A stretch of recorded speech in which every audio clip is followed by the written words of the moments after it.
On parle souvent d'uniformisation dans le segment du smartphone. Là, on a quelque chose de super enthousiasmant, c'est le projet ARA de Google.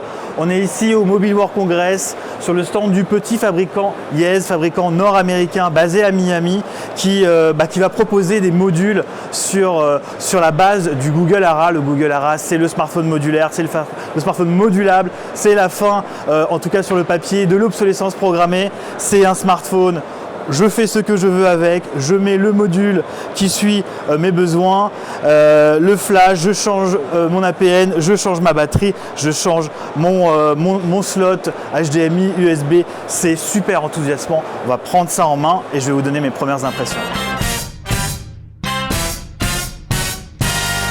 Donc là, on est avec la dernière version, le dernier prototype de Google. Donc le principe, bon, voilà, on a déjà aperçu le concept, mais on ne l'a jamais eu entre les mains, du moins dans une version aussi finalisée.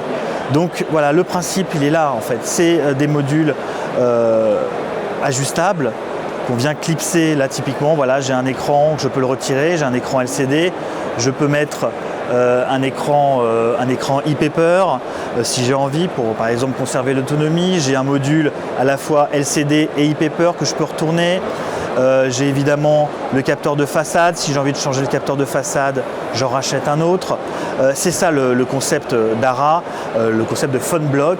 On rappelle un peu l'historique, c'est PhoneBlock qui s'est après fait racheter par Motorola. Motorola lui-même s'est fait racheter par Google.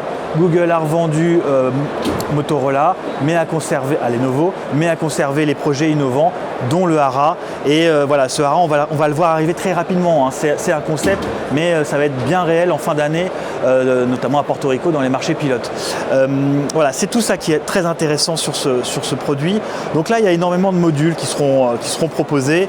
On peut imaginer beaucoup de choses finalement. On peut imaginer un capteur biométrique, typiquement qu'on mettrait derrière ici. On peut imaginer, voilà, là on a une sortie micro USB, mais on peut imaginer une sortie HDMI, un Thunderbolt, que sais-je.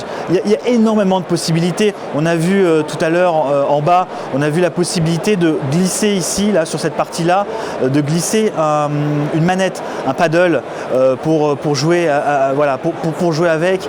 C'est vraiment le concept du modulaire, de la modularité en termes des composants et également, et ça aussi je l'ai dit, mais ça fait partie vraiment de l'ADN de ce projet, c'est un peu la fin de l'obsolescence programmée. Ça pourrait bouleverser le segment du smartphone.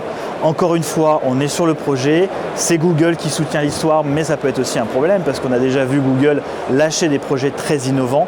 En tout cas, là, nous, on est très contents d'avoir ce genre de produit. C'est quelque chose de très enthousiasmant, c'est quelque chose de nouveau.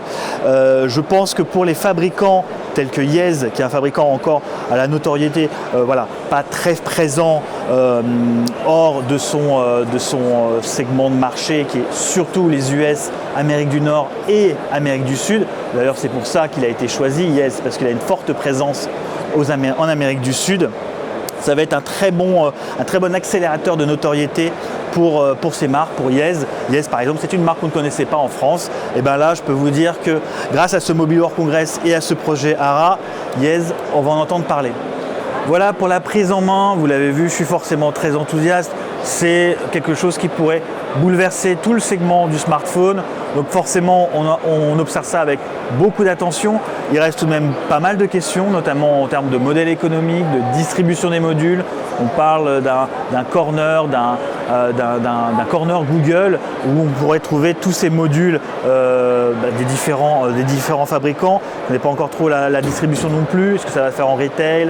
Est-ce que ça sera uniquement en ligne? Voilà, beaucoup de questions qui se posent. Mais forcément, oui, on est super enthousiaste et on a hâte de l'avoir en main, peut-être en 2016 pour l'Europe. C'était Alexandre Biot pour CNET France. Merci et à bientôt.